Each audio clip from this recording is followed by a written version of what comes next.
আচ্ছা, আপনি একটু প্রশ্ন করুন না কেন? আপনার নাম জিয়াউল ইসলাম।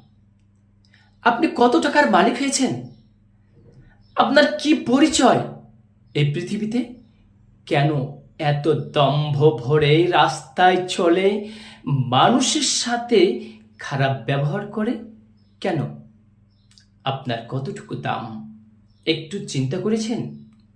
আপনার চক্ষু বন্ধ হয়ে গেলে রাস্তায় যাচ্ছেন উল্টে পড়ে, আপনার জীবনটা শেষ হয়ে গেল।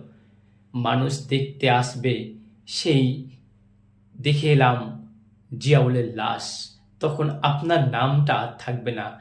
লাশের পাশে যেও না, লাশটা আমরা দেখে এলাম, আজকে মাটি হয়ে গেল, কবরে পৌঁছে গেল, লাশটা এই অবস্থায় ছিল। কিন্তু তাহলে আল্লাহর কাছে ক্ষমা চাই, মাপ চাই, আল্লাহ তুমি আমাকে ক্ষমা করুন।